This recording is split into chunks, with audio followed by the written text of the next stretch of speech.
much to Val for really beautiful introduction. Really excited to see you for a little bit later. And thank you so much to everyone for joining. If you are joining from Facebook Live, feel free to drop any comments, questions, or encouragements for the artists in the chat, and I'll be relaying them here. Also, feel free to use this chat function if you are in Zoom with us. And thank you everyone so much again for joining. So excited to have all of the different artists here and excited to have all the attendees here as well. So I'd like to welcome everyone. This is the first event in a series of events for Asian Pacific American Heritage Month. And we'll have several more this coming month, but I can't think of a better way to kick it off other than like sharing space with this many talented people. And we'll be highlighting more artists, books, historical events, all kinds of things all throughout the month. So look out for that. And before we get started, well, first, my name is Fian. I'm the Community Engagement Director at NCAT, and it's just been such a blessing to be able to do this and put this together. And a few more things we have coming up. We've got the Southeast Asian Working Group. This is a meetup in an affinity space specifically for Southeast Asian folks. This month, it is Heritage Month themed, so we'll just be kind of having some casual chats about our heritage. And after that, we've got Asian immigration history. So just kind of offering political and historical context about how several different communities came here to the US and what that means for us today, how that has shaped our world today. Healing in Asian communities. This is going to be half a panel style event covering different traditional, different cultures, Asian healing practices. And another piece will be talking a little bit about what healing in the modern world means for us today. Then we've got our NCAT chat, which again is just another casual space for people to just get together, meet each other, and talk. And the last two things are movement history, talking about how Asian folks have been involved in activism throughout the years. And finally, we're going to be closing out the month with a cultural talent show. So I would call today a talent show of sorts because everybody here is talented. This one is going to be a lot more of a kind of like when you show up to a festival and there's dancing and different kinds of art, that kind of thing. So specifically related to heritage. So really excited for all of these things. And please let me know again if you have any questions. You can sign up for all of these well, I'll drop the link in the chat, but it's ncaatogether.org/heritage. And I'm going to go ahead and pass it back to Bao. He is our first person coming up. Bao has been all over the Triangle, all over the East Coast, just an incredibly talented musician. If you want to get a few different beats, a few different videos in your life, you can follow him at Key of Bao. I'm also going to drop his Venmo in the chat.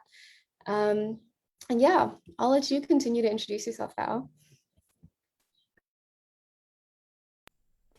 Cool. Yeah, thanks, Fion. So yeah, basically what Fion said. I just play keys. I've been playing. I guess I've been learning music mainly. I guess from the beginning, classical, at a young age. But then I think I kind of fell out of that and really kind of got more into other styles, and I guess really developed my sound here in North Carolina. Let me see. Biggest thing, I guess. Oh, real quick, Bao, Oh, do you mind putting your face closer to the mic or sure thing. How about? Hang louder? on. Let me. Ooh, How does that this was some sound? radio voice. That was Yeah, good. That was I got to get that like that podcast kind of sound in there. You know what I'm saying? So yeah. I guess all I can say. Yeah. I mostly just play keys for like different acts, different bands. Like at the moment, I play for a rapper and a soul singer, and like honestly like being able to utilize my training in like jazz, which I think it's more or less like self-taught. It really blended really well with hip hop and all that. And I think, what was it, most of the time I kind of just want to like kind of break down the stereotype that like every I guess let's say this, most I'm sure like y'all heard of like, oh, every Asian person, especially if they're like upper middle class, right, only play classical. They're like virtuosos no matter like who they are, right? And that's all they do. Um I don't know, like I guess one thing I kind of like want to say is that like they should how you say, there's a lot more styles that should be kind of held up to the you kind of like the same value, same standard. When whether that's like jazz, that's hip hop, that's funk, that's soul, that's R&B, that's folk music, that's rock music, like all of them have like their own merit, and there's like really no hierarchy. Because like every time I hear folks like learning music and all that, it's either you're a virtuoso or you're homeless. There's never like like there's never like a middle ground between the two. So I guess I guess I'd like to say, how much time do I got? I should probably So what I'm gonna play, to be fair, like I wrote it literally like a couple hours ago. But it's like I kind of wanted like to showcase that like kind of like what I do, which is mostly improvisation, and that kind of helps with makes it. I guess it makes things like a lot more flexible. There's nothing planned. There's nothing. But then it's really down to like communication. At that point, is down for nothing's orchestrated, nothing's planned, nothing is like how you say. It's not like a whole grand scheme of things that like most classical folks can really latch on to. If anything, it's just like musicians interacting with each other. It's merely just a setting, a framework. And but yeah, I guess I should probably start playing.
So yeah, something like that. But it's probably gonna change.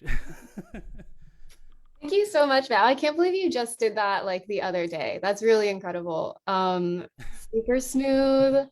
And I have lots of praise in the Facebook comments and I have Steven in the Zoom chat saying heart smooth, actually less than three, smooth.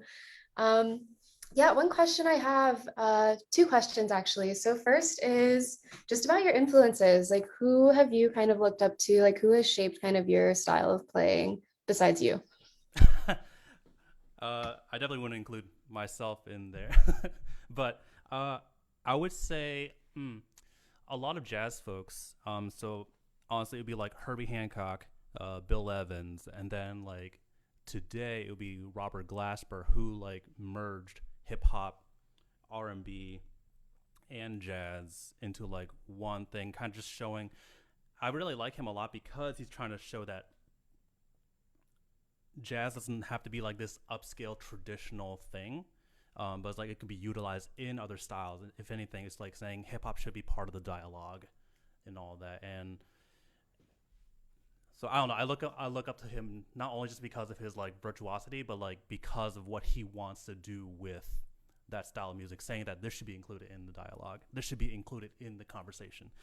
Um, yeah. So other than that, to be fair, a lot of like I grew up like listening to video game music. So like a lot of like composers such as like Koji Kondo, who did like Legend of Zelda or like Super Mario. Um, it's probably kind of like more subconscious when I play it. Um, so like I can't really tell. He's like, oh, that's definitely like what he would do. That's why I'll put it in there. It's more like I listen to a lot, so henceforth maybe some of my licks will like kind of bleed out because of it, and that's kind of like the idea is that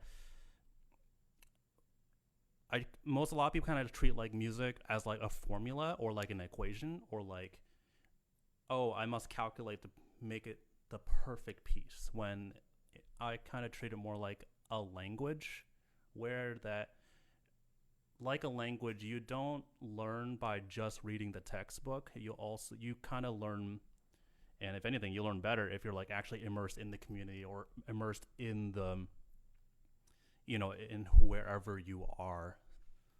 So it's like, no matter what you do with like music, a little bit of that will bleed out, and you wouldn't be aware of that, right? You'll build your colloquials, you'll build your vocabulary out of that. Yeah, So yeah. thank you so much. Thank you so much, Val. I would love to learn more about those folks if you don't mind dropping their names in the chat. And yeah, and I'll be following up to everybody who signed up to this and on Facebook with all of everyone's information as well via email. So you can look out for that. And yeah, thank you so much, Val. Sure. Yo, thank you so much. And I don't know, I just muted myself. Before we keep going to, I forgot to mention the structure of tonight's event. So we're going to be going through, each artist is going to be sharing some of their work, speaking on it a bit, and then we'll be wrapping up with a panel at the end of it, so where we can go a little bit more in depth about where everyone is at. So hope that you stick around for that. And up next, I would love to introduce our next person, Lauren. And Lauren has also been all over the place, is super multi-talented. And I have also included her website at the bottom, Instagram, and she'll be speaking more on that. So Lauren, we'd love to have you up. Awesome. Thank you so much, Fionn. And thank you so much to NCAA Together for having this event. So I'm going to do a couple poems and talk about them, and then we'll keep it moving. Also, shout out to Bao for that amazing opening. I am totally the opposite in that I cannot just compose on the fly. I'm somebody who's like very much that formula. So I appreciate having you here. All right, so this first poem is entitled On Asking My Mother How She Feels Vietnamese. A tongue dreaming of prawn crackers, beef fondue, rice wrapped in banana leaves, boundless chopsticks clicking to pick up toast, scrambled eggs, strangers in the silverware drawer. the stone dragon sleeping in my closet, jade scaled, guarding the other secrets. Where did we bury the mahogany Buddha whose belly flopped fat and lavish above the TV set? Where did we bury my grandmother's accent or the first fistfuls of long, poison black hair chemo clipped? Some cool cellar of memory with the patience of mung bean seeds, awakened to shock Trodai as easily as heaven and earth can be parted with the wide soup spoons she and I renamed shovels. Thank you. So that was my first piece. It is an oldie. And it was kind of, I wrote it in college actually, when I was first kind of coming to terms with expressing my Vietnamese-ness. And, you know, I think you can tell, especially I've noticed in a lot of folks' work, food kind of comes up first. That's like the first sensory memory we think of. So there's a lot of that there. And that actually did come about from a conversation with my mom, who's white and Vietnamese. And that's kind of talking about like, what does it mean to be multiracial and also Asian? And like, what does that look like for inheritance and how we view our identities? So this next poem is actually a new one, new-ish, as we would say in a slam situation. And it is dedicated to the incredible Kelly Marie Tran, who need I say more, just a pop culture superstar right now. And I'm gonna get into it. Portrait of Luan Kelly Marie Tran as Mat Ga Trong. Kelly Marie Tran trails a sun-stitched ao dai along the red carpet, her high thin halo exalted as a fire god's mother, and I find myself enamored with her splendor. I can't click a photo fast enough, engulfs with hunger for every angle. Tell me what rooster-lined carriage carried her here, and if touched, what miracle her dark garment's hem will perform, disappearing tears and rice paper wrapped in a rush, pantry dimensions, extended for stockpiling sales, rendering the diacritics in my surrendered mouth. Oh, Luan, for that you could count me among the servants carrying your caravan across the horizon, whispering whatever flirtations would stretch your summer days. I'm saying, I've seen the stories where black-haired queens' beams are bent beneath a blade and I couldn't find the flame to name it. Of all the reasons we might be extinguished, I want to believe none less than this brightness, the sheer audacity to step into the sky and shine. So that was that poem. And I actually wrote it, there's a project I have coming up with the Asian American Writers Workshop that is coming up soon. I can't say too much about it, but that was a first draft for that project. It ended up going in a different direction, but I loved it so much. I was like, I'm not throwing this away. It's a Kelly Marie fan poem. I'm not gonna throw it away. So that is that poem, and just a little bit about it. I tried to incorporate not only my own experience, but also a little bit of mythology as well. If you have seen the pictures of the ao dai, then you already know that she literally looks like a goddess. So of course I had to write about it.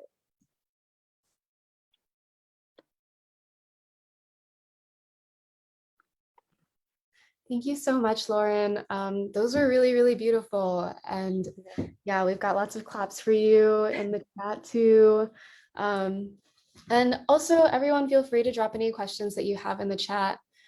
We've got Zia saying that was super beautiful. Oh, thank you, Zia. So a question that I have for you, you mentioned navigating, being like multicultural, being multi-ethnic, and your journey through that. I'd love to hear a little bit more about like where you are now with that. What helped you on that journey?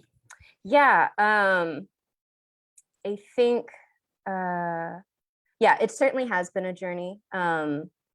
I think part of that was learning to respect my mother's view of her multiracial identity. and then, you know, incorporating that as part of my story. When I talk about myself in spaces, sometimes I will highlight certain parts, but, you know, intersectionality. So I am all the things at once.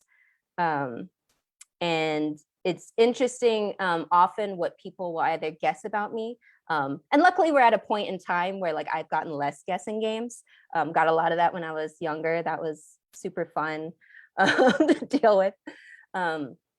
As I've gotten older, just recognizing, okay, like I don't necessarily have to write a Vietnamese poem and also be like, and also my mother is mixed and I'm also Black, and you know, like I can inhabit that space and also bring those identities with me. And so I think that's something that's been really helpful. Also, being able to have conversations with a lot of multiracial artists, and also as I've gotten older, Blasian, Black and Asian artists specifically. I did not have a lot of those role models growing up. One in particular, Kim Keita Marshall, who is a Korean Black poet, has been like a dear friend of mine, has been somebody who, like, when I've been wrestling with those issues, I've been able to kind of talk about. Thank you. And Thank you. one other question that I have for you. So you do a lot of other things. I do. besides poetry. Do you mind sharing a few of Yeah, absolutely. Yeah, I'm glad that this year I've had to like redo my bio a couple times to be like, wait, don't forget. So in addition to being a poet and a spoken word performer, I am also an events and community organizer. So I've done a lot of national and international events. I am also a pop culture critic, if you couldn't tell by my love of pop culture. So I am a poetry editor for Freeze Ray magazine. Hint to any poets that may be in the audience who write pop culture poems, you can submit those to Freeze Ray. Plug. And I was also for 5 years a staff writer for Black Nerd Problems, which is a POC run media platform, and I also do a little bit of modeling. So I do in fact do too much. Somebody pray for my poor calendar. Thanks so much for sharing, Lauren, and looking forward to more from you later. So our next person is Mirai, based in Asheville, North Carolina, also multi-talented. And yeah, would love to pass it over to you. And you can find them on Etsy, Instagram, and yeah, I'll let them share some more. Thank you for the introduction. Let's see. I'm gonna share the screen.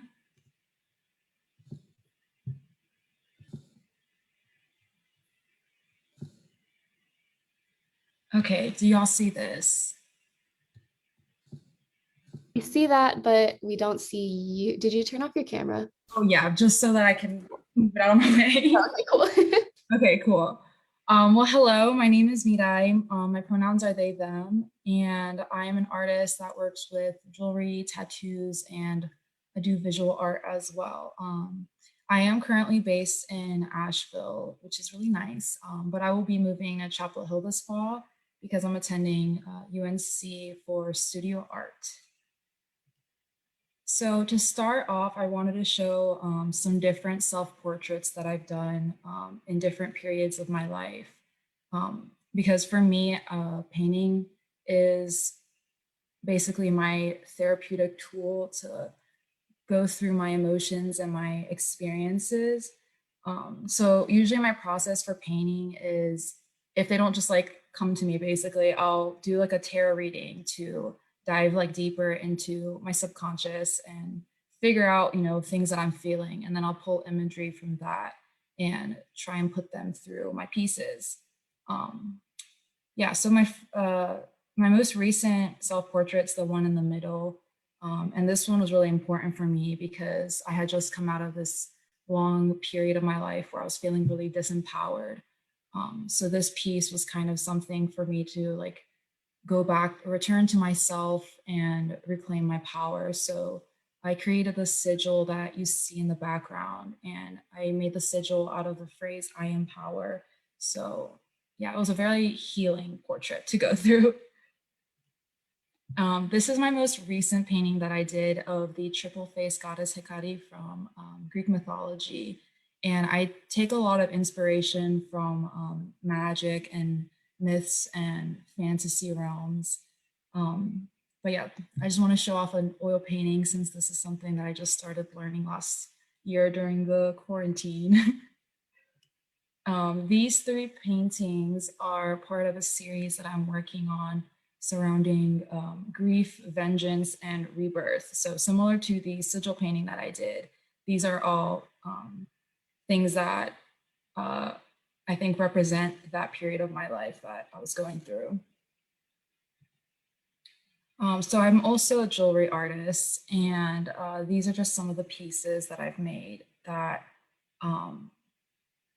yeah, I feel like a lot of my jewelry is inspired by what I think like some like magical creature would wear. Like I usually will like find a really cool charm in a vintage store and I'm like, this looks like something a vampire would wear, or like a dragon or some mermaid or something. And then I'll like just throw a bunch of stuff together and create a piece.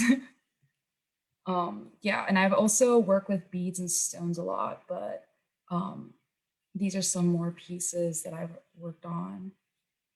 Um, these are my seashell and pearl pieces. So I think for me, a lot of my inspiration comes from the ocean.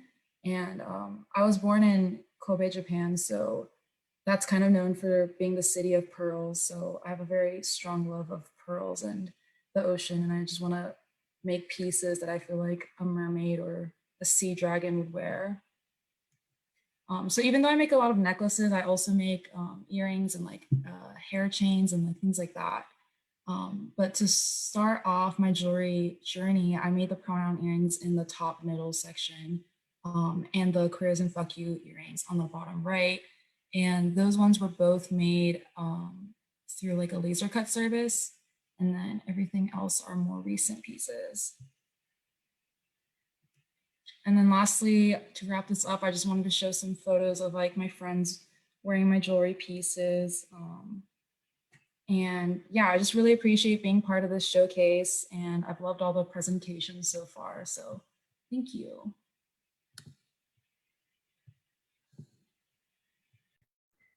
Thanks so much, Mirai. We had some comments in the chat. Love seeing your values and aesthetics translate through these different mediums and materials. And then the jewelry pieces are ethereal. Thank you. That's a perfect word for them. I really want them to be ethereal. And yeah, thanks so much for sharing. It really was beautiful seeing all the different ways that your values came into it and your heritage came into it. Yeah, I'd love to hear more about, you mentioned a lot of times about like magic and mysticism, and when did those things first, like what is it about that that attracted you initially, and when did you find those playing a role in your life? Yeah, I think for me, I've always been really drawn to magic and like fantastical stories and things. And I think also for me, one of the biggest things that I like to connect to with my heritage is mythology. So I think that all kind of just came together as someone who likes to escape from the world a bit. And yeah. Yeah, and I'd also love to hear some more. I know you mentioned a few different things that help you kind of connect inward, and including tarot. Like, what are some other practices that you do to kind of help you through your art and help you through your processing? Yeah, I think it's mostly tarot. Like tarot is like my I feel like painting is therapy for me, but tarot is also therapy for me. So like I just combine the two together so that I can like really go through everything that I'm feeling. Also I have like a little altar that I like to just like take moments to like talk to my ancestors and stuff. Thank you. And yeah, what is it like being an artist out in, actually, no, I'm going to save that question for the panel later. But for this moment as well, I'd love to hear a little bit more about kind of how you got into all these different mediums. And is it something, and what is your process? Are you kind of someone who is like, I spend a month just painting and this is my thing for now? Or is it kind of like I set aside time for all these different things? Yeah, 'Cause it must have taken time to hone doing all of these things so well. I feel like my main thing is painting. I've always loved painting since I was like really young. So that's always been a thing for me. And then jewelry, I started making jewelry in 2019, and that was mostly because I was going through a rough period and I like just had a complete art block and I wasn't able to paint at all for like a full year. So during that time I was like, I like very need to move my hands. So I just like started making jewelry because I had all these like little pieces. I just started making that through that. And then with tattooing, I didn't show any pieces because I didn't know if I had enough time. But I started tattooing when I was 15. And then it's been a real off and on thing, especially with the pandemic. I haven't done anything recent. But I switched over to machine tattooing in, I think it was last January, but I haven't had many chances to use it. Thank you so much. And I'm looking forward to chatting with you more in the panel. Thank you. Up next, let me share my screen. Up next, we've got Juan.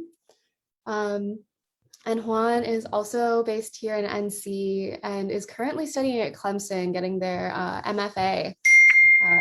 Juan, I'd love to have you up, and you can reach them at juanlaplant.com, and their Venmo is Juan LaPlante. Thank you. I'm gonna go ahead and screen share.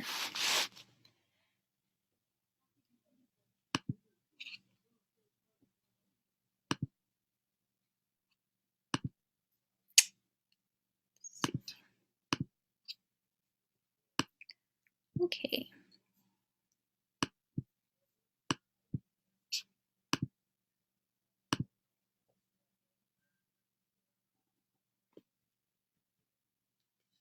Okay, so I'm Juan. I use they them pronouns, and again, there's my website and my Instagram if you want to check out more of my artwork. So I grew up in a very small town in the Outer Banks, which I'm actually visiting right now, where I was very much surrounded by water. And for those of you wondering, no, I don't surf or skimboard or fish or none of those things, but I do love water, and so you might notice that I use a lot of watercolor in my work. Lately, that's been evolving somewhat as I stumble through grad school, but the love for water is still there. So when I was asked to participate in this panel, it really made me start to think about what it means to be Asian American. And I know what it means to be perceived as Asian American, and be stereotyped and put into boxes, as I'm sure all of you do. My mother is Chinese Filipino immigrant who was adopted by a white American family when she was very, very young. And then my father is white, so I'm mixed race, which is funny because a lot of white people don't know what I am, but neither do a lot of Asians, unless they're also Filipino, because somehow we can smell each other. But I remember a lot of time growing up not knowing what to do with myself, being that non-Asians always saw me as being different from them, while simultaneously not having a direct link to my own cultural heritage because of my mother being adopted. I was at once an outsider to the majority and an outsider to my lineage. So after being invited to share today, I took a look back through my artwork of the past year, and I found that the work I make illustrates my experience as an Asian American, as a queer person, as a human, better than I could ever put into words. So these pieces you see here are from early last fall, and they kind of illustrate some of my frustrations with how I am perceived. The past 7 months of grad school, give or take, I've been working through ideas of identity as it relates to childhood development and socialization. The biggest factor I started looking at was my own family and how they shaped who I am. I began referencing family photos while reading about attachment theories and Jungian psychology. And what I found was that who raises you, how they were raised, and so on has a lot more power in shaping who you become than we really realize. It's a lot less to do with blood and genetics when we really look at it. So thinking back to this work now in the context of being an Asian American, I realized that my relationship to my mother, who is this incredibly resilient American-raised Chinese Filipino woman, is my heritage. The struggles that brought her to today also played a part in bringing me up. My relationship with my father and my brothers, who are also mixed, is my heritage. The very different racial experience my father had and the relationships he had growing up with also brought me up. And my brothers, who have shared so many struggles and fond memories with myself, grew into such different but similar people as well. And the work you see here is a collage of cut-up watercolor portraits of my mother, my father, and my brothers, and myself. Each is sewn together on a delicate strip of rice paper, which is then hung to be at the height at which I stand, which is not very tall. My relationship to my spirituality is my heritage. How I center myself today helps bring me back to who I was as a child, who I was before then, and who I am without anything. To nothing from nothing references the Jungian archetype of the Great Mother, which is this undivided being of caretaker and infant that is perceived by the child only in the first few months of its birth. It also references void, the empty space that we come from, into which we will return. In looking back through these works and thinking about who I am as an Asian American, I am reminded how we are not told nearly enough that the Asian American experience, the human experience, is not a one-size-fits-all. There's so much more grandeur and serendipity in becoming a person that prescribing a few labels and qualifiers to hold those labels will always fall short of the whole picture.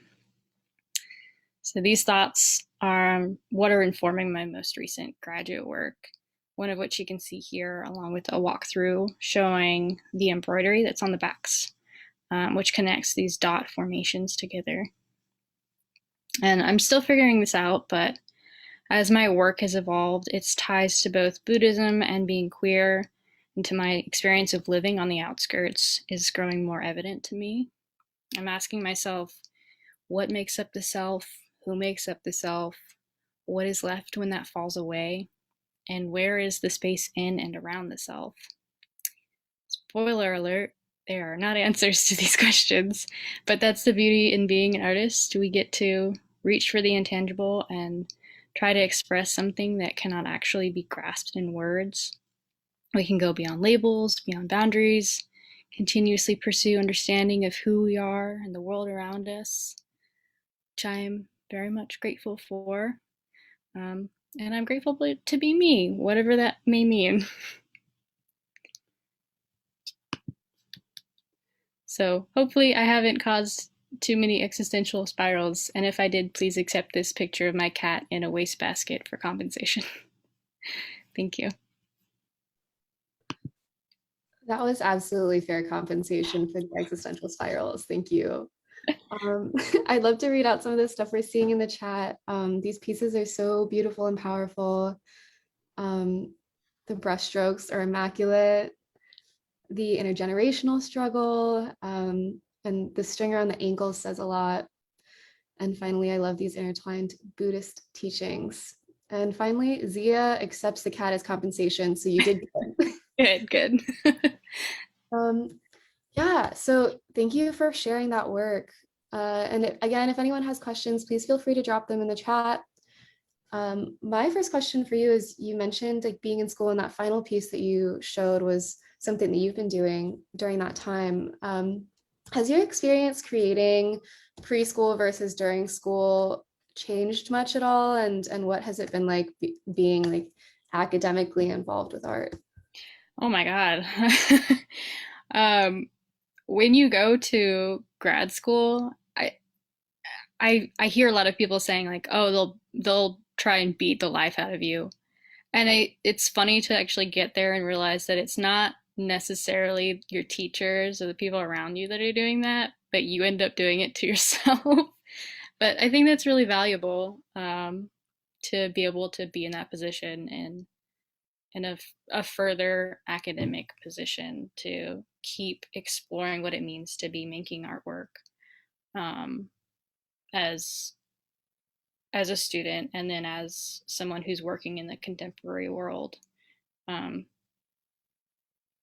yeah, it changes a lot when you have to really sit down and think about it. Yeah.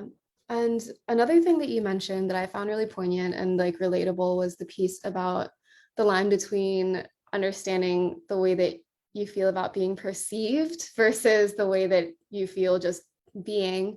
Um, and how you've processed that through your art. And I'm wondering, and this, if this is too heady, just tell me. You don't have to answer it.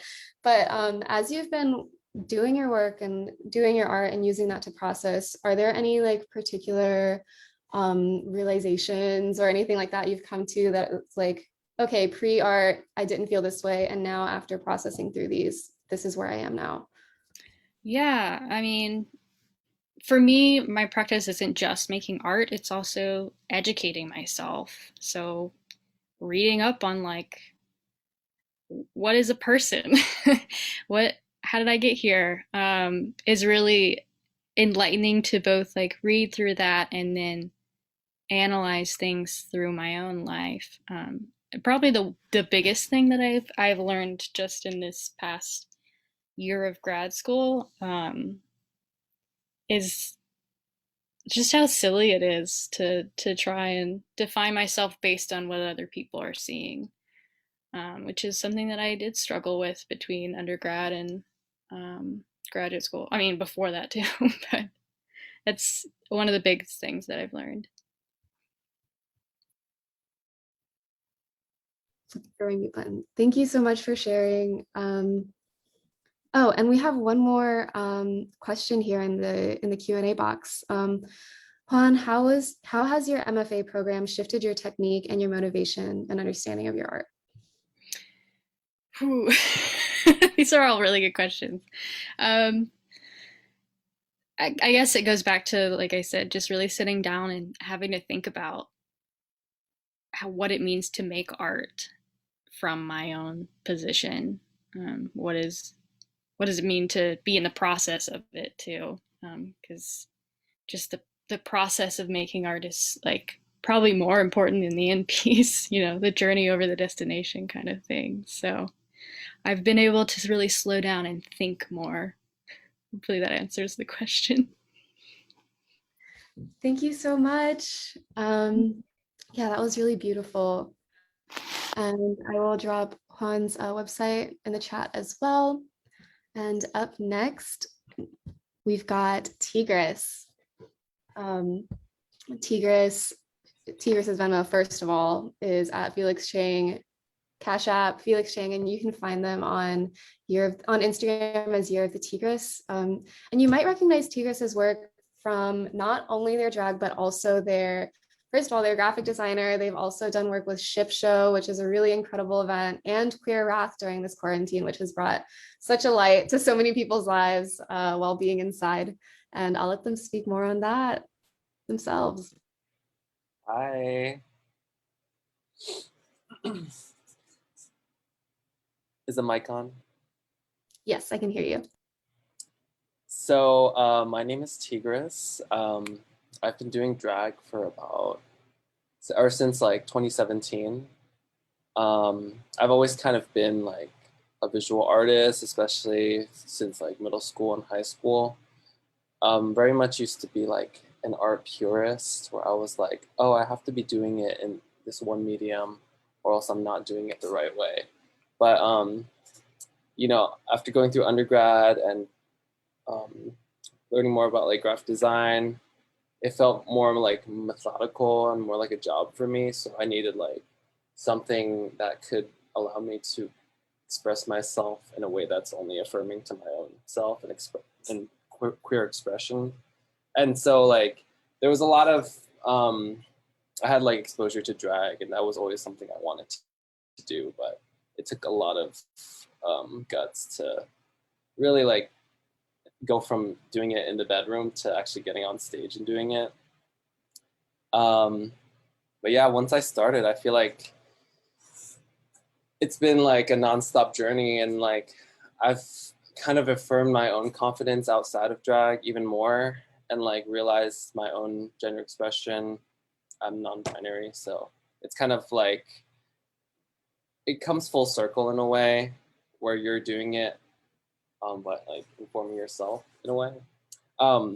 But since the pandemic, a lot of drag performers have had a hard time doing performances, and as Fion said, we do like digital shows now, which I think is really interesting because it combines like a passion of mine where I can combine like my design skills in editing and videos to create a standalone piece and video piece. And I want to continue doing those kind of things, but I think the art form of drag in itself is really interesting because it's one that people dismiss as not really like a real art form. But, you know, I think it's really poignant and fun to poke fun at society, to express yourself through fashion or music, makeup and expression. And it is an art form that I think lives very much in the present, because when you see a performance, that kind of is like a performance that happens in the moment, which is why I really want to get back to doing like live shows. But for now, the digital videos will do. And this upcoming video that I'm going to show was made when I was feeling really low, and kind of just like a reminder for myself to just remember where I am in the moment in life, and to take the day as a gift. And yeah, basically just take each day as it comes, and each day there will be highs and lows, but like it's a beautiful experience to be alive. Even if you're in like a really shitty place in life, like you have to kind of recognize like where you are. So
That was beautiful. Do you have anything else you want to share before I ask you some questions? Sure. You know, as I was saying, like with the art purist thing, like it used to be very much like, oh, I have to do everything myself. But I realized like more and more as I do drag that it is community based and we're stronger together. And we have like a lot of resources as a community that we can share with each other, whether it be like outfits or people who I know that are like photographers or videographers or can offer like work with editing or design. And so definitely like giving credit to all those people as well, I think is really important. But you can really make something like even greater just based on plugging in your community. So Thank you so much. You've got so much stuff in the chat right now. And I also want to lift up some of the stuff on the Facebook. You've got, first of all, you've got a crazy heart hug like storm right now happening, and some magical moments. It really was a gorgeous video, and thank you. really appreciate you uplifting the importance of collaboration and community as well. One question I have is, earlier you mentioned kind of starting out doing this at home in your bedroom and like it taking some courage to come out and start doing it in public. What is it that pushed you beyond the point of like, okay, I'm ready to go out and do this now? Um, I mean, it's scary, but at a certain point, you just have to take a plunge. And I think I reached the point where I was like, yo, if I don't do this now, like, I'm never gonna do it. So it was actually, I went to NC State, so they had a kind of school drag event where they were raising money for like a women's rugby league. And so it was like connected to my university. So it seemed like a good segue to perform. And yeah, I had a lot of friends who were really like supportive of me as well. And it was nice to see them in the crowd. I think without them, I would have been like really scared. So Another question I have is kind of about your process for like getting ready for a video like this. You also released a lot of really wonderful, like really impeccable looks on your Instagram. What does it take to like get ready for a shoot like that? And like what goes into the costume making? Do you make those yourself? I do make a lot of my costumes on my own. I've definitely gotten better at sewing this past year or two, especially having access to a sewing machine and finding ways to like deconstruct existing pieces and following a lot of designers that I like. A lot of it is like inspiration for sure, where I make like a bootleg version of a designer piece that I'm really into. So yeah, fashion definitely inspires me, but the concepts that come in my mind, like sometimes I just get this like burst of inspiration based on like the things around me. Like I could be inspired by like anything. I think life is very inspiring in a lot of ways, and a lot of the times too, as I said with collaborators, like in the moment when the photo gets captured, like based on like the art direction of the photographer too, like it can kind of just all come together at the last moment. So I definitely try to have like the elements that I can bring in, like, you know, getting my look together and whatnot, but trying to communicate with the other person so they have an idea of what to expect, and then they can also bring their own like touch into it as well. So Thanks so much, Tigris. thank you. Yeah, that was really beautiful. So up next, we've got a couple more artists who will be presenting with us, and then we'll be going into a panel for those of you who have more recently joined. And you can always feel free to use the Q&A function or the chat to drop comments and questions. Yeah, up next we've got Karuna, who is also, I believe, at NC State, correct me if I'm wrong, and has several mediums that she uses. Love for you to introduce yourself. Yeah, I believe I was a freshman when Felix was at State as a senior, I think. So it's nice to have another NC State alum here. And yeah, I am going to just screen share real quick. Okay. Can you guys see that? It's a purple screen. Okay. Well, first of all, hello. I am so happy to be here. This is just such a talented, lovely group of people, so it's an honor to be alongside them. So as you already heard, my name is Karuna Gangwani. My pronouns are she, her, and I'm 20 years old. I'm currently a senior, like I just finished my junior year, which is crazy, at NC State. And I was born in California, and after some moving around, my family finally settled in Cary, which is like, we call it Brown Town because a lot of Desi people live here in Cary in North Carolina. So, and my parents were born and brought up in India, but our specific ethnic group is Sindhi, which I'm going to elaborate on in a very quick history lecture.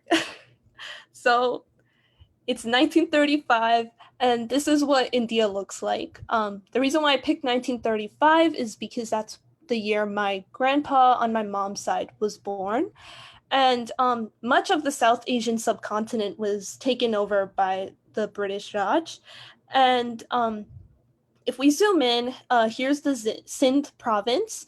And then that little dot is one of the districts, the Sakhar district. And this is where my grandpa, or my nana, his childhood was spent here with his 6 siblings. And they had an ancestral home, and it was big, and their family was there for a long time. Until World War II happened and the British could no longer afford to keep their colonies, so they finally let go. But as a result, a partition happened in 1947. And because of the religious divide, all of the Hindu Sindhis living in their homes in Pakistan, they had to move and settle in completely foreign lands, and they had to leave basically all their belongings behind. And so the place that my Nana's family called home is a place in the state of Maharashtra, which is also where Bombay is, if you guys are familiar. So the place they called home was Ulasnagar, and this was a hub for a lot of the Sindhi refugees because a lot of refugee camps were located here because they basically used deserted military barracks. So it was convenient for the government to be like, okay, families, you can just stay here because we're not using these spaces anymore. But while my Nana was growing up and trying to find a place to really call home, and while he was missing his own childhood house, he was constantly inspired by his own surroundings, and he would regularly just make things with whatever was available to him, only to be told by his parents that he was wasting paper. He would be often discouraged many times, but to be fair, like, this was a family that was of like 8 children. It's a big family, and they were a refugee family. So their biggest priority was finding stability and a place to call home. So for them, art was a distant luxury that it just wasn't practical for them to take it seriously. But despite all of this hindrance to my Nana being able to pursue a creative field, he still continued to make things alongside pursuing his studies and trying to find a normal full-time job. So this is a self-portrait my grandpa did when he was in his early 20s, according to my mom. And he would also do a lot of work based off of historical narratives. So this is a Sindhi warrior that he's painted here. And then this is based off of an ancient story. And then this is based off of a Hindu mythological story with Radha and Krishna.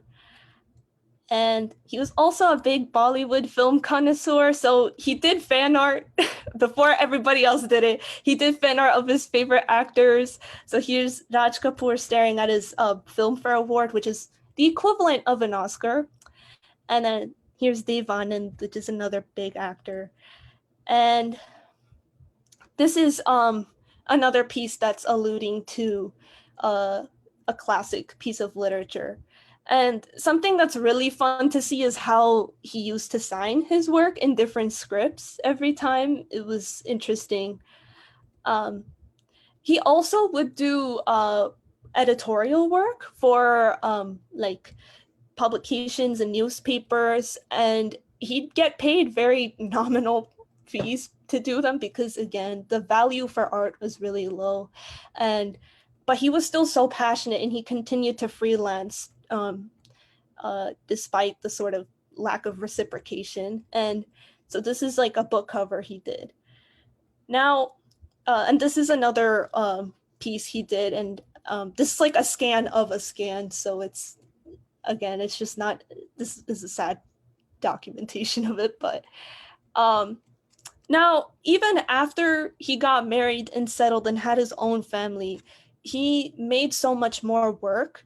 And he even created his own publication, which he named after my older sister, who's here right now. Her name is Girin. And the thing is, none of what he did afterwards was documented. And I can't really ask him because he passed away when I was 3 years old. So a lot of what I'm showing is just like what my mom's told me. So with that in mind, you know, I've had to deal with this sort of like secondhand grief of like, I wish I knew him. It's like there's this sense of loss, but I never knew him to begin with. So it's like all I have are these artifacts to live off of. And as a response to that, in this semester, I wanted to take a chance to correspond with his work in some way. I mean, reimagine is just a word I use to describe it, but really I just wanted to correspond and react or do something with it. So I made a little publication named after the same thing, Girin. And my goal with this was to basically form a repository of Indian experiences. And the reason why I limited it to Indian specifically was because I think I would have exploded if I tried to encompass all of South Asia in one little issue of a magazine. So I tried to limit my scope a little bit because I felt like just showcasing Indianness and how expansive it is and nuanced it is was at least a microcosm of South Asian dynamics.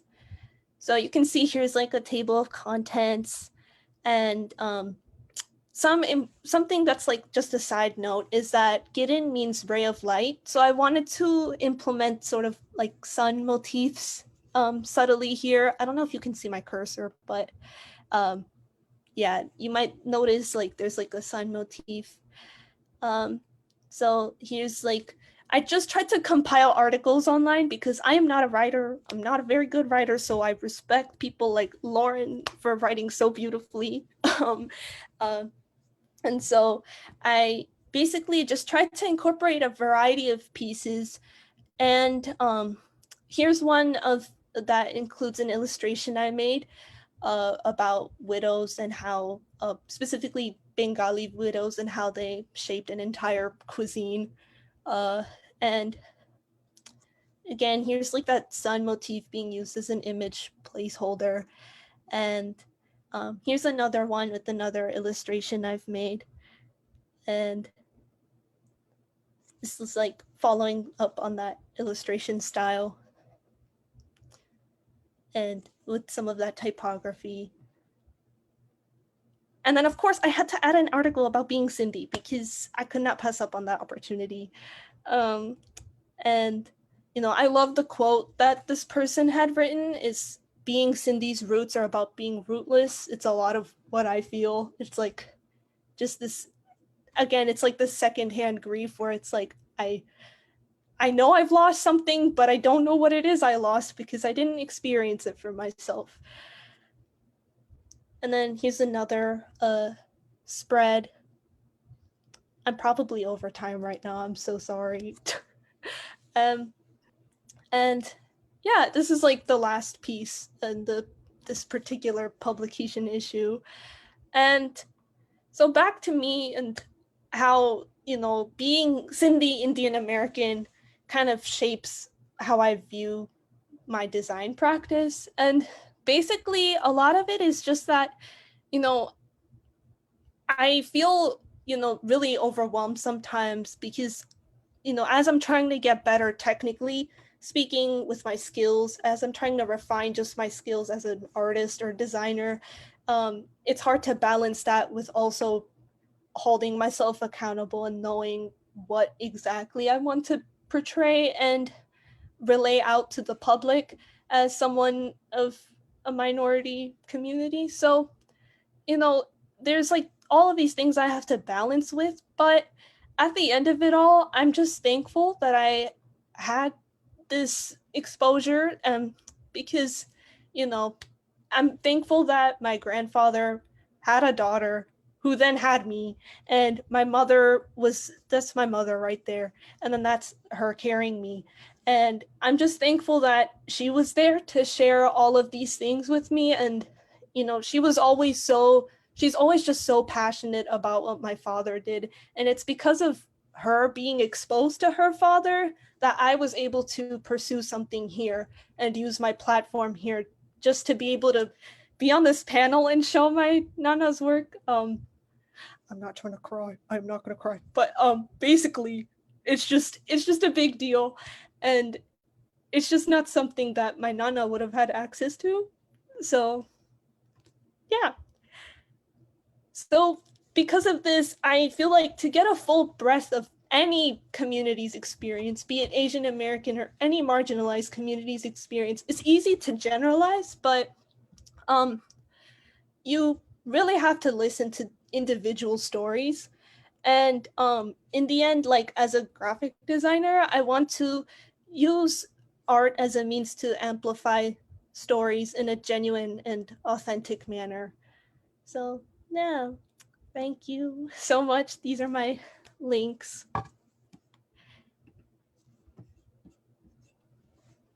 No, no, that was so, so beautiful. Okay, and when you mentioned not wanting to cry, I'm pretty sure you've got multiple people crying in the audience, so it's okay to cry. Yeah, I'll read out a few. What a beautiful tribute to your family's legacy. Crying comment. Gideon is incredibly proud to be your sister. And really lots of praise for your design and your style. It really is beautiful, and absolutely what an amazing tribute to your family. And a request to drop your Venmo in the chat. Really offering that historical context and the familial context is really so touching. If anyone has questions, please feel free to drop them. It was so beautiful seeing what has been passed on through over the generations. And I'm actually kind of choked up right now, so forgive me. Okay, I don't even know. Someone else ask a question. I feel like you covered so much there, and I would love to hear a little bit more about kind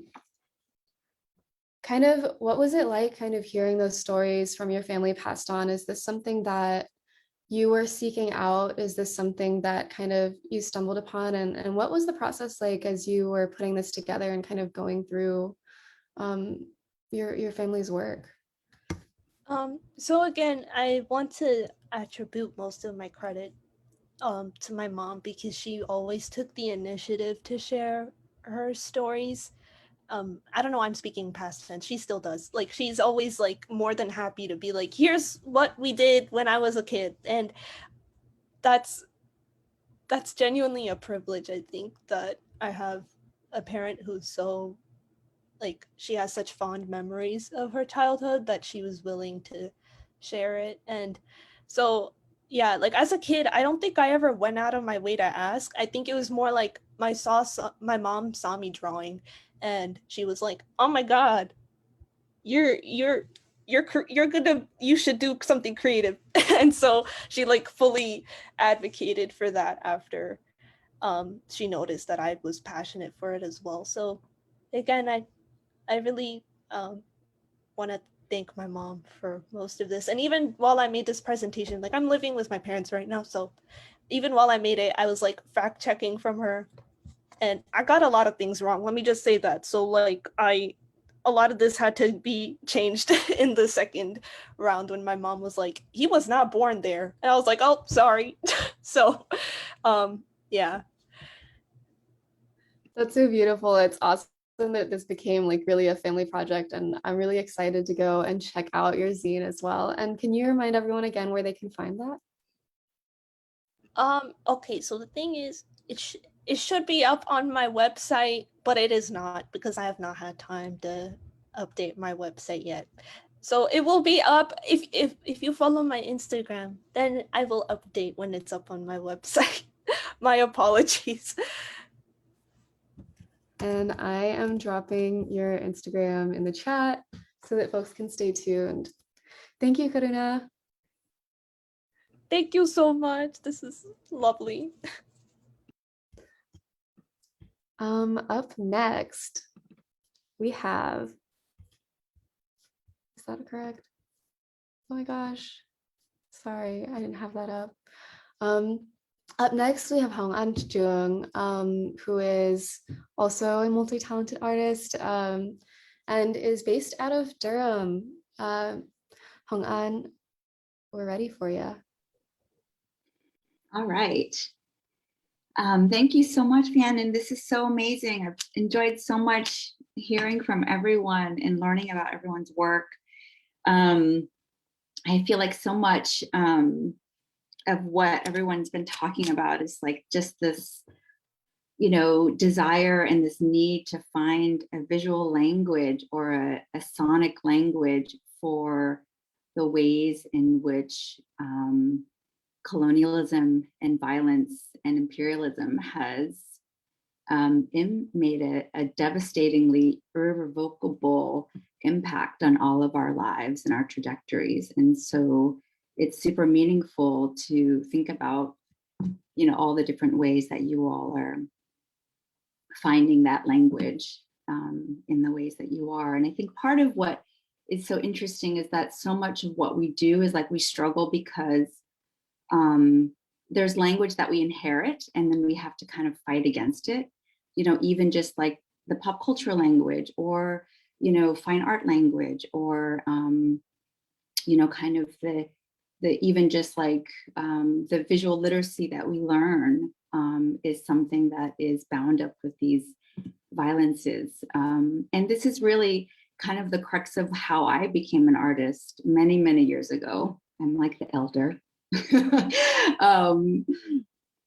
So I think it's so, you know, just like so interesting that these are just like kind of constant, like constant waves of the way that we kind of have to be, we're continually dealing with these reverberations of these violences because they continue and they're not over. And so I will go ahead and share my screen. I'll start. I could just pontificate. I could just like talk for a long time. So I'm going to share and I'm going to try to start a timer so that we can get to a group conversation, which will be really fun. Okay. I'm going to try to speed through this really fast. I am an artist who works in, does everybody see my screen? Okay, cool. Let me get into the slideshow mode. So I work in photography, video, sound installation. So I kind of work with all kinds of different digital, like media things. And I think part of why I came to these mediums was because it was really about trying to kind of resist these narratives that I kind of internalized growing up, right? Like I understood from a very young age that like political battles were ideological ones that were also visual, because these battles were playing out in the ways that I was understanding the world that I was living in. So this is a very, very early photo project that I did called From a Hot Border. And what I did was rephotographed family photographs along with excerpts from magazines from the 1960s and 70s around the American war in Vietnam, which was the violence that compelled my family to move to the US or flee Vietnam and land in the US. And this very complicated relationship, which is that there's this kind of like disembodiment that I experienced of Vietnamese people being killed, and this shock of recognition of like this paradox that was basically I was to be killed, but I was also to be saved, right? Like as a refugee, you are the person who could be killed because you're also the enemy, but you're also in kind of this global kind of imperialist narrative. You're also the one who can be saved, right? So these photographs were basically juxtaposing images of my family along with these very violent and really racist representations. We rode through some towns with 5 dead VCs, which was the shorthand for Viet Cong, tied to our tracks. This, I suppose, was revenge, or this sort of super sexualizing advertisement for Northwest Magazine. The Orient comes easy on Northwest. So these really, these internalized narratives that were just proliferating, like they were just visible all the time, right? So this was like one of the first projects that I ever did, and I never really saw myself as an artist, but these were things that I just felt compelled to make because I had to really understand like the history, this war and this violence and the history of colonial imperialism and aggression of the US. Because this irrevocably changed my life. Like I, grew up kind of thinking like, how is it that I'm here? Like I'm here, but if it hadn't been for the war, I would be a totally different person. I would be living in Vietnam. I wouldn't be here, right? So this like was an obsession. This was something I thought about from the time that I was very young. This is a video installation. This is a shot of the installation of this 4-channel video called Adaptation Fever. And I'm gonna show just like a super quick clip of this. Oh wait, whoops, I stopped sharing. I didn't mean to do that, but it's okay. Let me just go to my video and I will share again.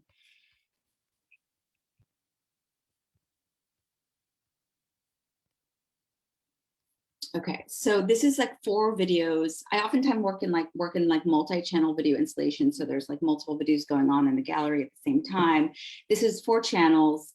And there's 4 different videos, and the whole thing is called Adaptation Fever. And they're all made from all archival found footage from Vietnam from before 1954, which was when the Vietnamese like defeated the French colonialists, and but that was also the moment in which the U.S. military got involved, which led to the war that that is more well known. So this is a piece called "The Past is a Distant Colony." This was one of the 4 videos. So it's 9 minutes long, but we'll just play like a few minutes, like maybe 1 minute.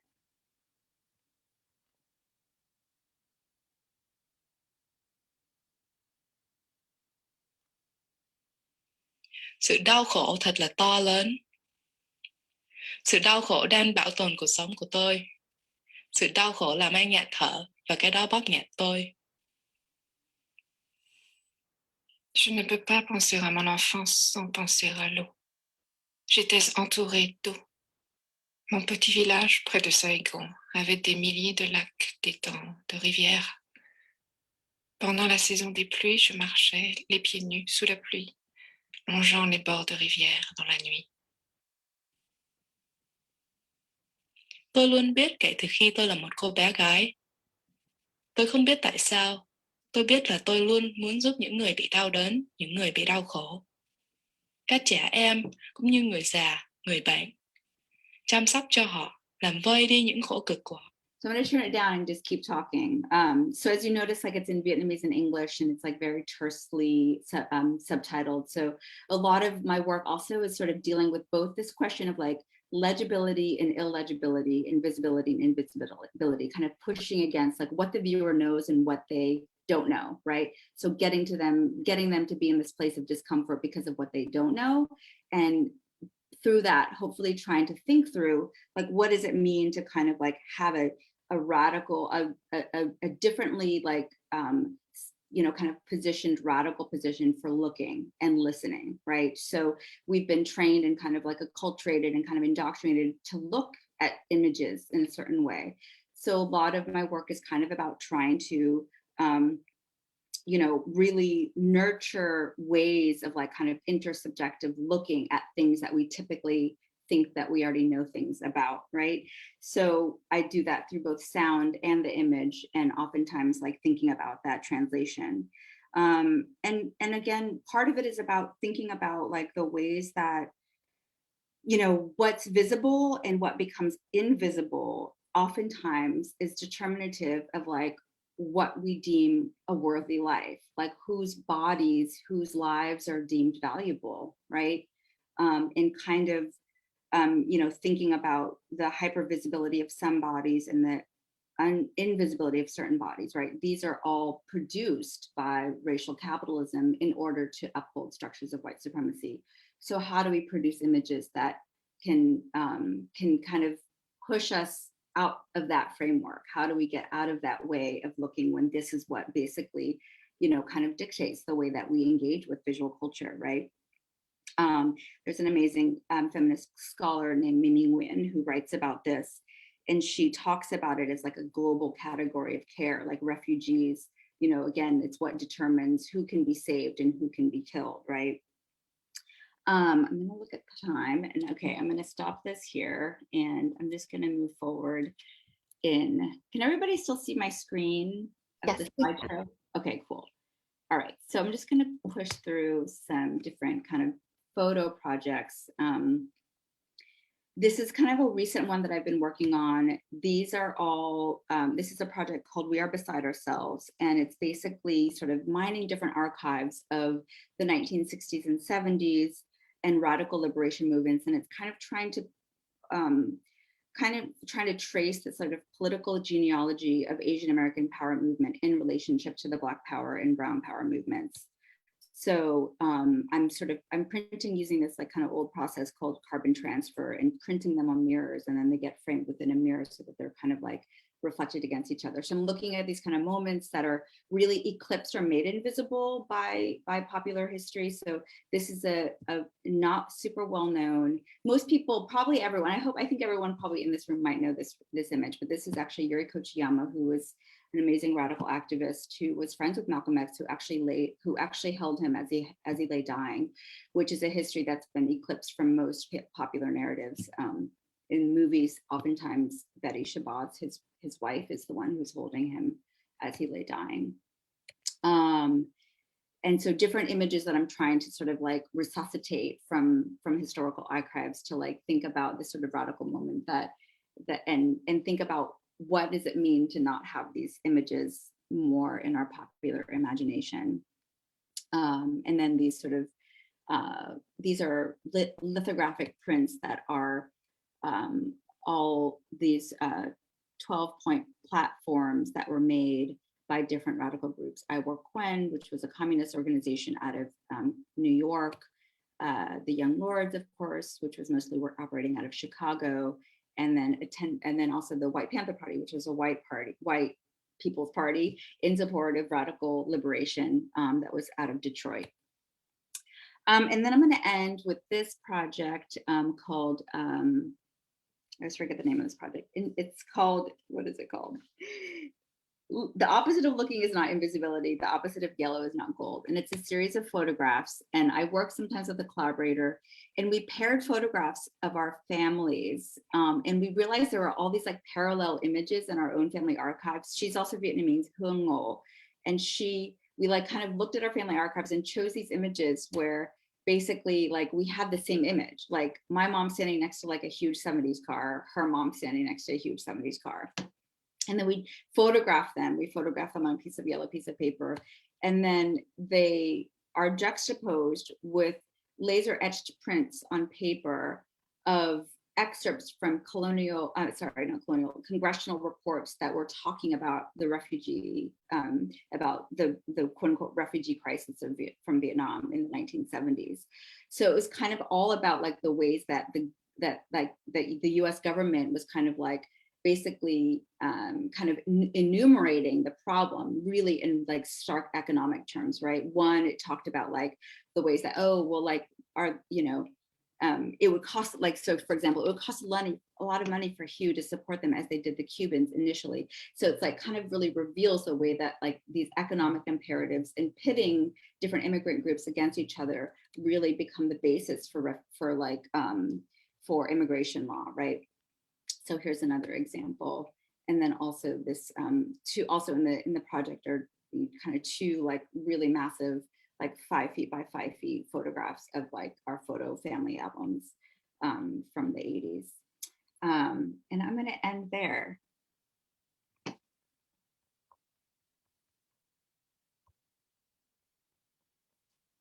Thank you so much. We've got in the chat. Actually, I won't read them out just because of time, but thank you so much for sharing that. People are loving it. And the twinning of the last project, you showed that picture and I was like, I swear I have the same picture of my my aunties. And it's really incredible. And I guess one of my questions for you is, as you were looking through these archives, looking through your own archives and the ones that you're looking through from like government and like news and photos, could you share something that like really stuck out to you, or something that made you go like, whoa, and like kind of any realizations that came from that? I'm sure there were a ton of them, but anything that stuck out to you as you were looking through those? For which project? This one? For any of them, I guess, as you're looking through archives, like any moments. Yeah, I mean, that's a great question. I mean, obviously I didn't really say that, but it's kind of obvious, you know, archives are like a huge kind of like kind of instigator for my work. Partially because I think when I was younger, it was the only access I had to Vietnamese history, right? Like I would, you know, I had like family stories that I would like we had like the same stories that like my parents would tell us over and over again. And actually some of them are like kind of become the narrative in that video project that I showed initially.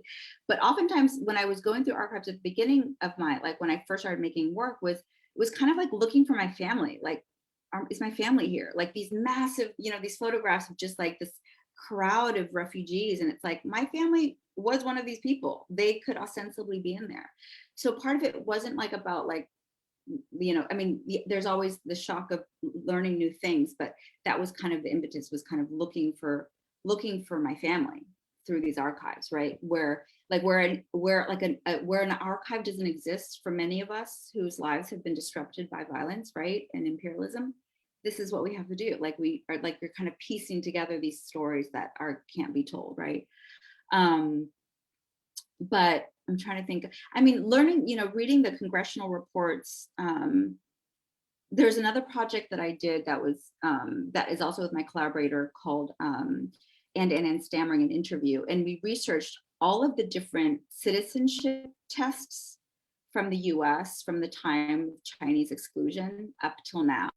And that was really, really eye-opening, because you learn that like at every different moment there was an enemy, and that enemy becomes the kind of litmus test for citizenship, right? So it's so abstract, it's so arbitrary, right? It's completely racialized, and it's completely dependent on who the US deems as their enemy, right? So of course, Chinese exclusion, it's both racialized, but also economic. And then, you know, there's different moments, right? Like, you know, anti-Nazi during World War II, and then later kind of this huge, like sort of Latin American kind of influx during like the drug war in the 80s. And then most recently, of course, anti-Muslim. So that was actually quite amazing to sort of read that and see it so visible in the way that we determine who becomes a citizen. Thank you, Hong An. That was beautiful. And I think a lot of that really, really resonated with me. I'm probably going to reach out to you after this offline and want to talk through some of those, because yeah, definitely, especially in terms of the kind of, and I think a few other folks have mentioned this too, the kind of floating in the ether of like really not having a lot of access to our histories, really resonated with me. Thank you. I would love to introduce our final artist, Diaspora. And they are currently based in South Carolina, but they have spent some time here in NC and have built some really wonderful connections. And their work is just so inspiring to me, and their advocacy and everything that they do. So I'd love to pass it over. Hey y'all, can you hear me? Yes. Yes, okay, great. Hi, I'm Anjali. I'm like crashing into North Carolina. I know we love borders in here, but um, I'm coming in from the south, and I did spend a year in Chapel Hill. I tried living in Chapel Hill. I also tried living in Raleigh for a year, and I was just all over the place for while I was touring. But I'm just feeling snuggly in the pandemic with two of my friends in Columbia, South Carolina. That's in the middle, and yeah, I'm here to talk about my work. I'm an artist, I'm a musician, I'm a lot of things, and one thing that can center my work, I'm a coder, so I coded my website, and it says a lot about me, so I'm gonna screen share that with y'all. Can you see this? Can everybody see this? Yes. Cool.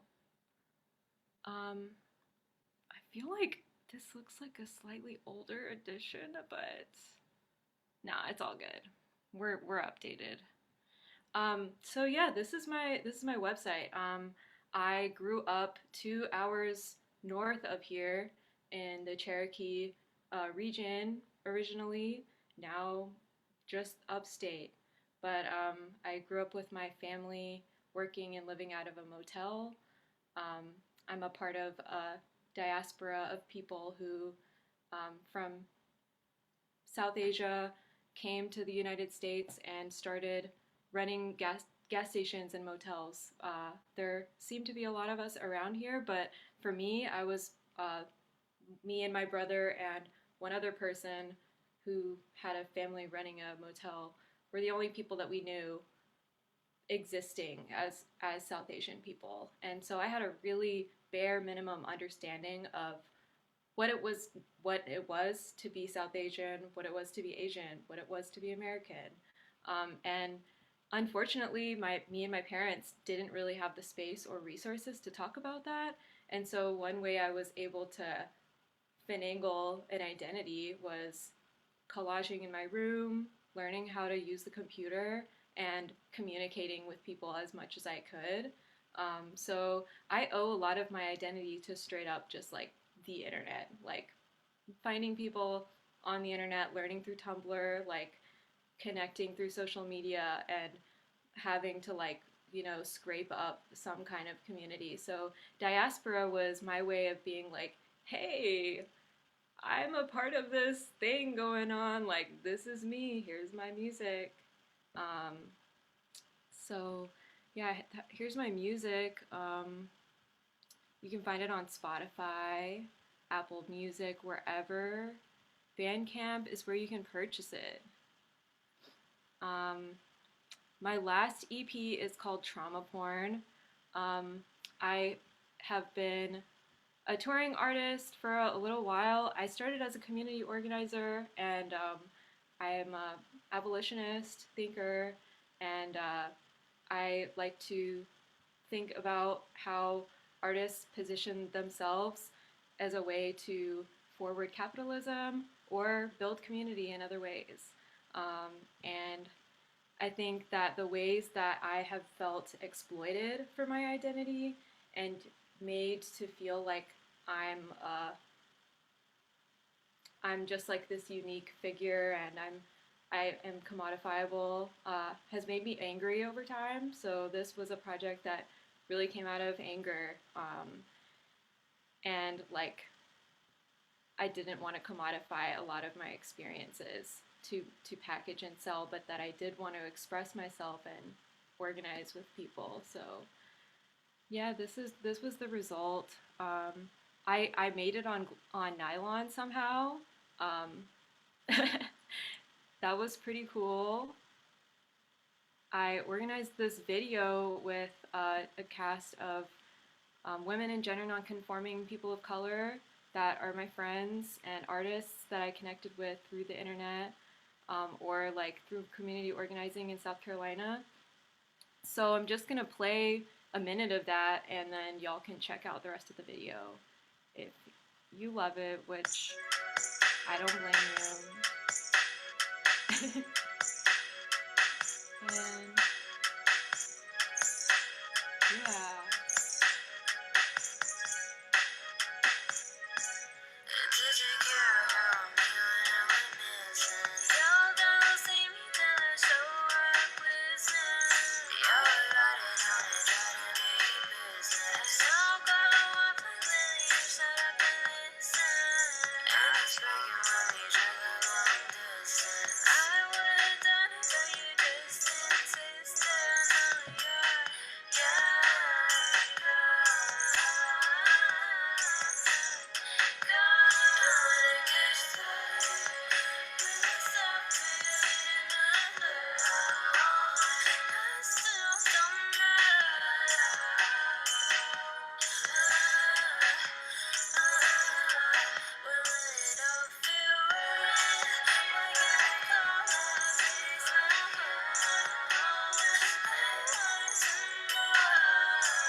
Cool. Yay. Thank y'all. Yeah, that was a video me and my friends put together. We broke a lot of conventions when it comes to like who was directing, who was writing, and who was styling. One of my friends ended up being in the video and styling themselves like throughout the thing. And I'm really looking to organize with other artists in ways that are expansive and speak to a lot of the different qualities that we have. Let's see, but back to the lobby of my parents' motel. I have some other things that touch on like I get my current work right now located in here. I released something 2 years ago, I think, called The Laundry Room. It's called Dirty Laundry. You can access it through my website. It's diaspora.com/dirtylaundry.htm. I hard code all of this too. I just code it, and I have been. This is basically like a journalistic kind of zine-like website that talks about my frustrations with social media companies and the ways that they are currently programming us and like brain hacking and using like strategies to get people addicted to using their machines, meanwhile not paying artists for our work, and we are the actual ones who are fueling their machines, like how they trick people into donating their content and then selling their information to earn money, not really letting artists be a recipient of that. So yeah, this kind of just documents my experience right now and the resources that I've learned from and made me feel empowered and aware. So I wanted to share it with other artists and people who like my music, so it's just on my website. Yeah, y'all can check that out. And the other thing I wanted to touch on, so I do community organizing, abolitionist work. I think a lot of that has to do with like recognizing that like we need connection, we need a place to envision that if we don't want a place, if we come from violence and we don't want that to be recreated, if we don't want to continue intergenerational cycles of trauma and separation, we have to look at like the systems that are influencing us. And over time, I've culminated like life skills around conflict mediation, facilitating spaces, and bringing people together and working through really hard shit. So over time, I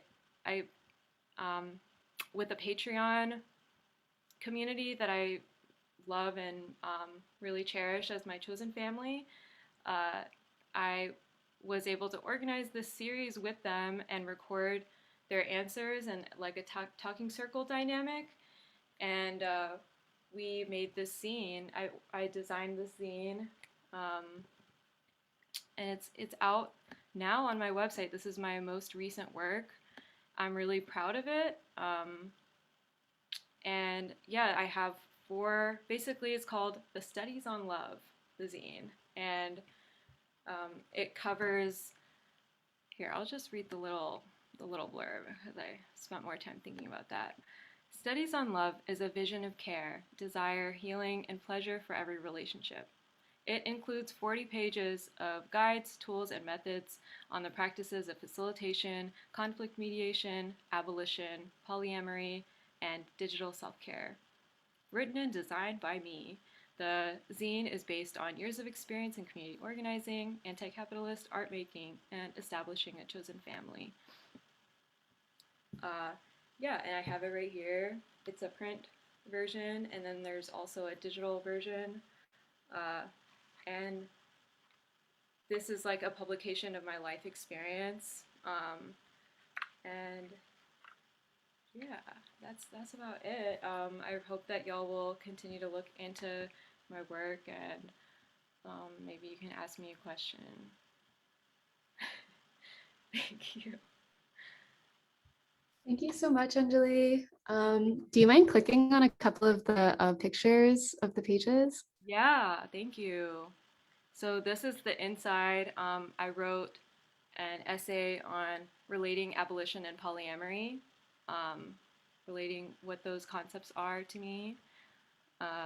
This is also it's a journal too. There's reflection questions after every chapter. So that's what you see there. This is on conflict mediation. This is an intro page.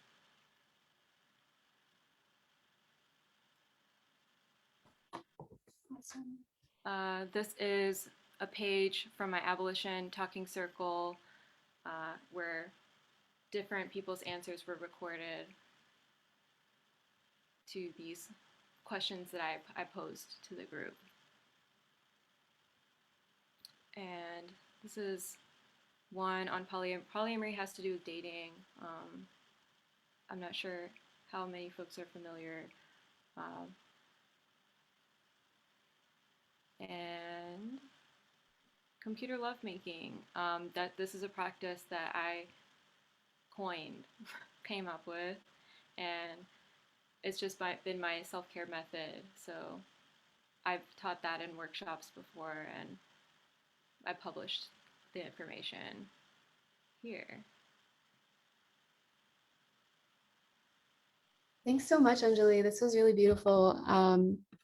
And folks, y'all can get this again at diaspoura.com. Lots of praise for the video and for your lyrics and for your design. Really incredible that you hard-coded this website. That's amazing. Yeah, so I'd love to hear a little bit more about how you have come, like, how do I say this in a clear way? First, I'd like to preface with time check. It is 8:56. We probably won't be able to do a full-on panel with all the questions that I had planned out of respect for time, but we will have one or two and hopefully stay not too far over time. But yeah, Anjali, I'd love to hear about what what kind of phase you feel like you're in right now as far as like the season of your yeah, where are you at right now? And like, are you in like hardcore making mode? Are you in rest mode? Like, where are you at? Thank you. Thanks. I mean, yeah, the pandemic is so disorienting, but uh, I am, I guess the place I'm in, I really planned for this past year. The year of the pandemic was my time to try to write and finish some more songs for a new album. I had like other projects lined up, and I basically dropped all of them when the pandemic started. I was like, fuck, what is all of this? What am I doing right now? And the Studies on Love was something that culminated from my time thinking and actually trying to strategize like what is the most giving thing that I can do for my community in this moment. Um, and so I'm hoping to revisit some of those other things I was working on. But right now I'm like really just trying to stabilize with my chosen family. I have two wonderful partners that are I'm in a loving relationship with both of them.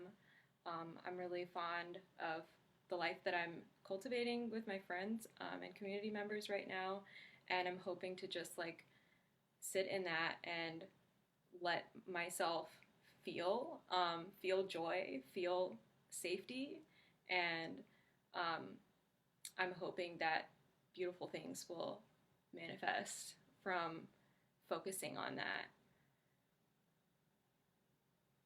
Thank you so much, Anjali. And yeah, so we will start to close out. First of all, thank you again to all of the wonderful artists today who have come out. I think it's been an emotional roller coaster, and I've just been repeatedly blown away. Lots of art crushes everywhere. So to keep it short, I'm going to keep it to two questions. One is going to be, what would help you feel supported right now, not just by the people in the room, but I guess just how do you want to be supported right now in your either in your art, well, particularly in your art. And my other question is a little bit more open-ended, a chance for y'all to kind of speak to each other about what you've heard tonight. So what are some things that stood out to you tonight, and what are some concepts or thoughts or ideas that kind of resonated with you, or yeah, made you stop and think? Let's start with that one, and then we can go into the support one.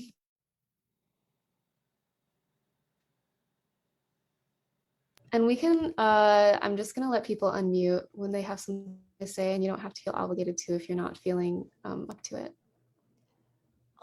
Well, I was feeling like, I ended off by saying like I have this high reaching goal of where I want to make things that relay nuanced and complex stories, and I feel like, the things I've seen tonight, they've all done that in their own way, and like especially, I forgot how to pronounce your name, but you did one at Chapel Hill, the sorry, I'm so sorry, forgot how to pronounce it. Hong An? Okay. So like the work you showed had, all of these intricacies, but you also showed parallels. And I think, there's comfort in both, in the fact that your individual experience is your own, but there is still something that's an underlying commonality. I think there's some comfort in that as well. And I love that you brought that into your work. And it's nice to have a balance of both, where it's like, yes, everyone has a different experience and you can't speak on behalf of everybody, but when there are some themes that you see, it's fun. Yeah, sorry again, I didn't want to mess up your name.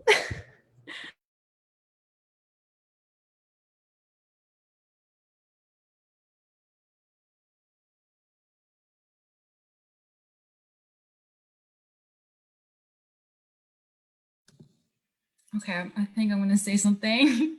I think one of the biggest takeaways I got from this panel, amazing performances and showcases everybody, I think is how we all connect through our heritage, through our art. Obviously, that's what this is about.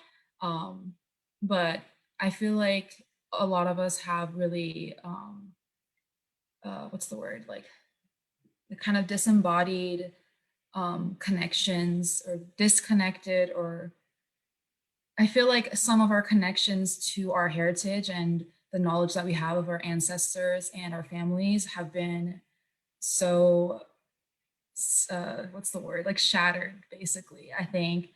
So it's really cool to like hear how everyone like learns from their family. Like everything that I know about my family I can only find out from my mom.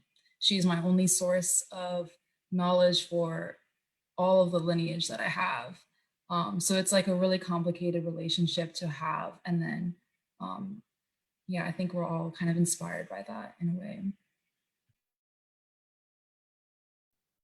Yeah, I agree. To piggyback off of that, I love that. I feel like the greater conversation was, finding new ways to connect with that history, but then in also doing that, there's new ways to forge paths into the future.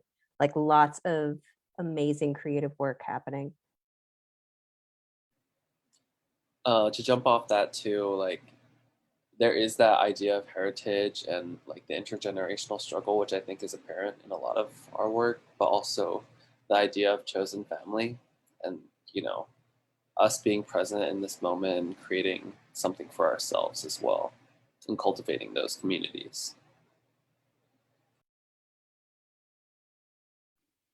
Yeah, I'll just say too, just jumping off that is just like thinking about the ways that, as, artists of color, there's always this like expectation of like what you should be making. There's this idea that, what is it that can be capitalized?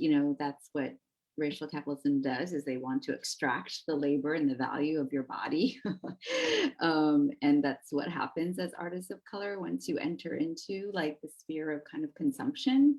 But thinking about that tension with that and the desire to want to talk about these things, right? Like have we have like urgencies because of that, because of those histories that have been violently impacted.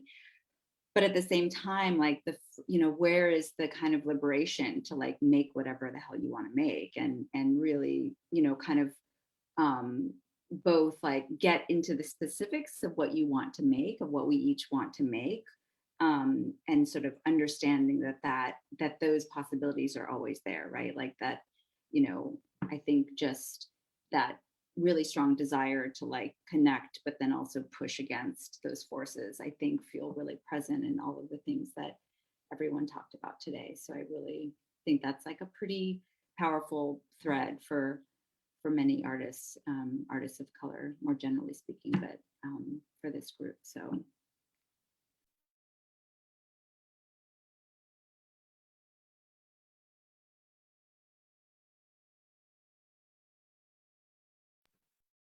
Do either Juan or Bao have anything to say? You can say no. It's okay.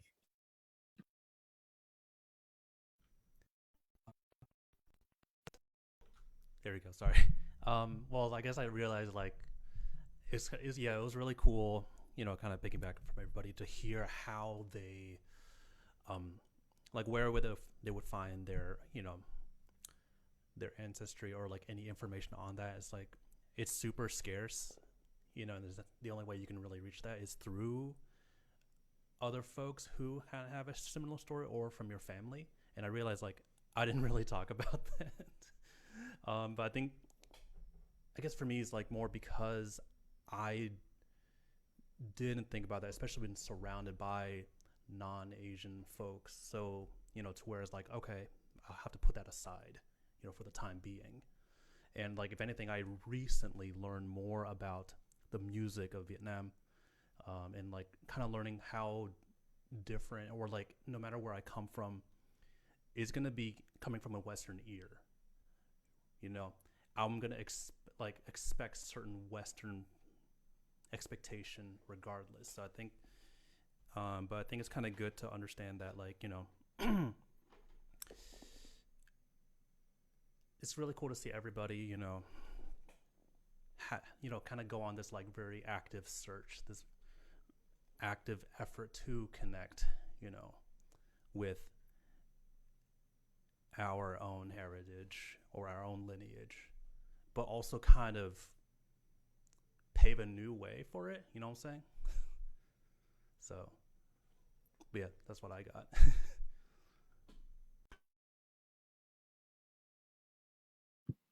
Yeah, I think my biggest takeaway is just how really overwhelmingly positive this experience was, being on this panel with all these artists who have very different art that's very unique to themselves, but like a few of you were saying, still really much connects in the larger themes of decolonializing art or struggling with what colonialization has, brought upon us and stuff like that.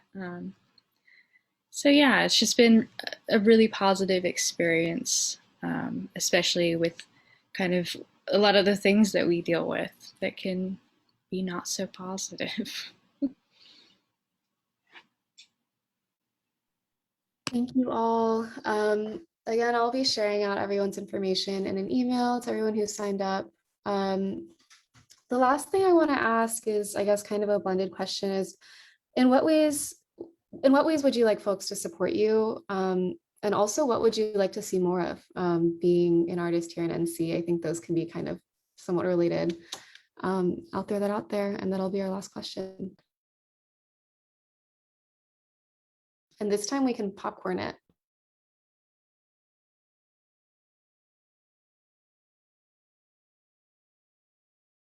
I said that, but I didn't popcorn it to anyone. Popcorn it to Lauren. Oh, I feel that. Yeah. You could support me by visiting my website or any of my social media. It's all the same branding. Go plus my name, Lauren Bullock. Go Lauren Bullock.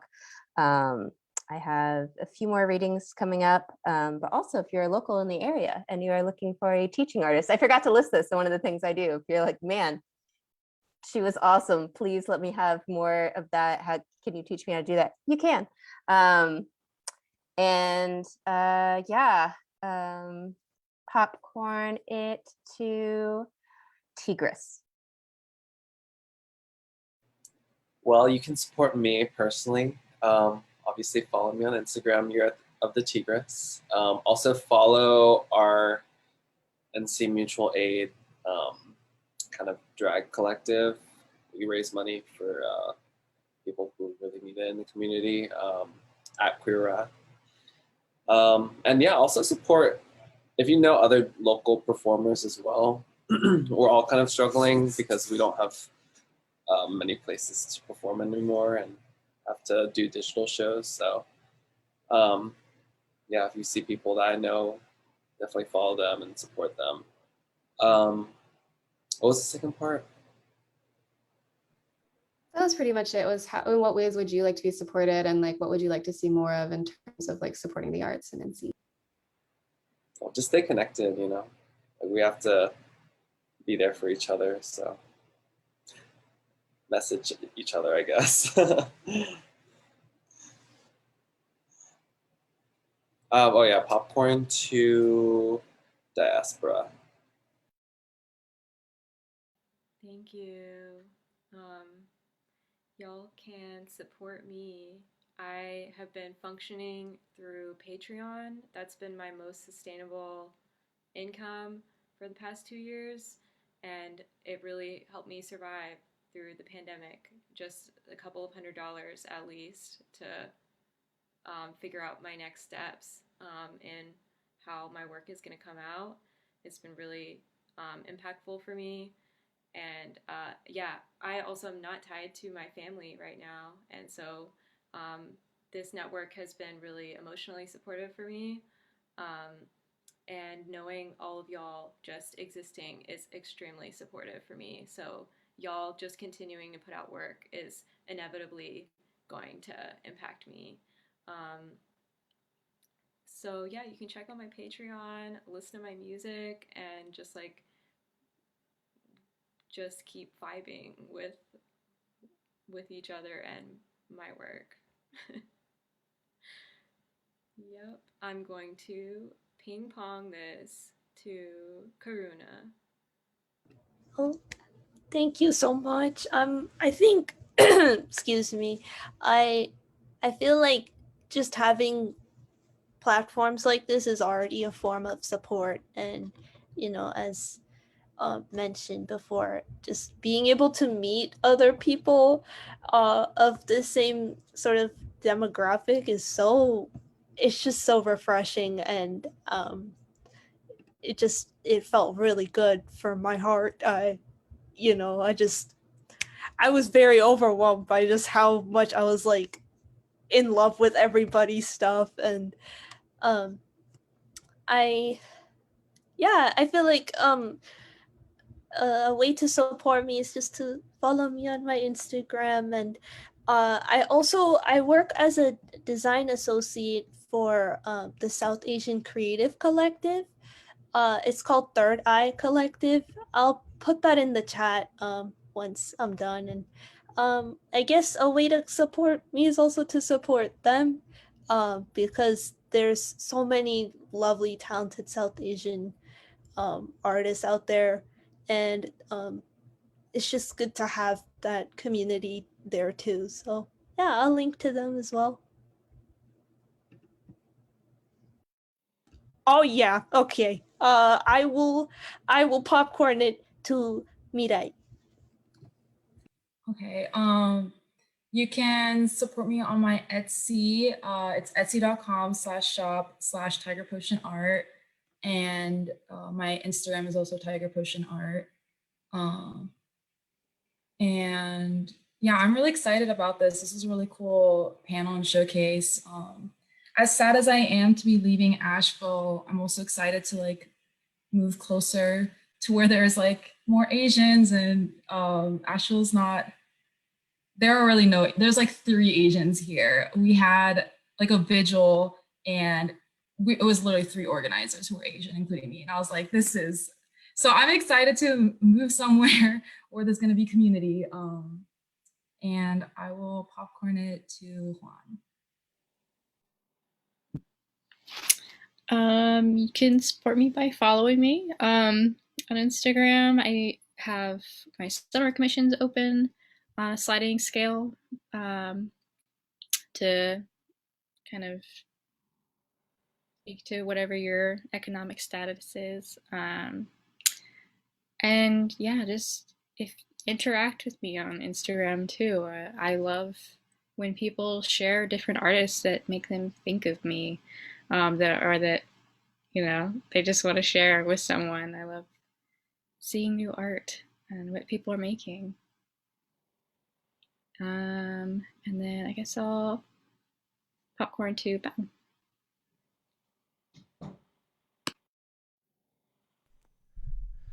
Okay, cool. So, yeah, I guess for me, I guess you can support me through my Instagram. I'm currently working on making like a face. Oh, hello. Can you hear me? Test 1 2. All right, cool. Sorry, sorry about that. I'm with like the weird situation here. So I guess yeah, the way you can support me is through my Instagram. I think on that I list like all of the bands I'm like part of and like help out with. That being said, if anything though, just to show the support, just really just support all the local venues and the the venues and other like bands and other organizations that like kind of help promote talent in the area, because like honestly like they were really struggling throughout 2020, and like having having a bunch of people to like donate money to them or to like share what they're doing and everything like that, it means a lot to like a lot of artists, to musicians such as me, and the like. But yeah, so another thing too is I guess what is it? Hope to see in the future. Honestly, more of this kind of stuff. This is really dope. Yeah, I hope to see kind of like more of this sort of thing. And I think, what was it that Tigris mentioned about like knowing that you can't do everything by yourself, which I really resonated with, because like sometimes like I would definitely try to like produce my own music, but like I know what my real strengths are, and then I would know like who I should contact for that. So if anything, like I hope to see like a lot of folks like reach out to other people, you know, and know what they can contribute to this whole thing. But yeah, so I guess I'm gonna popcorn to Homan. Thanks. Well, I work with Durham Beyond Policing, and so I would love it if people want to support that organization. It's an abolitionist organization in Durham, and I can find the website, and you can donate if you would like, but also follow in support. I would also, echo what others are saying. Bao is talking about just sort of this group, and I feel like it would be amazing to continue to have a kind of support network that's maybe continuous. Would be amazing. And yeah, just thinking about so many potential collaborations that could come out of this group amongst us all, you all, whatever formulations that could happen. Yeah, I love collaborating. I think it's an awesome way to work, and it's way more satisfying and joyful way of working in the world. So yeah, so I think having some kind of continued group like this would be amazing. So I think, did everybody go? I think so. Thank you, everyone. Thank you for staying over time. And so this was really, really full, great for my soul. And this recording will be up on Facebook, and we can share these out as well. So yes, thanks, everyone. My final offering, last piece that resonated with me when y'all were speaking was kind of that like connections piece. And I think growing up, I didn't feel like I knew where to find those connections. And so for anyone listening, my biggest recommendation is really going ahead and following all these folks, because that's how I found my community, is by continuing to plug in. And then from plugging into one person, you find the next and the next and the next. And it really is so important. And this is my first time being in a space with all of Asian heritage, and it's been really wonderful. So thank you, y'all. I hope to talk to you soon. Have a great Thank you so night. much. Yeah, you were amazing. Thanks for facilitating. Thank you so much. Thank you. It was so nice to meet all of y'all. Yes, Wow. I'm so happy. Thank you. Yeah, likewise. You.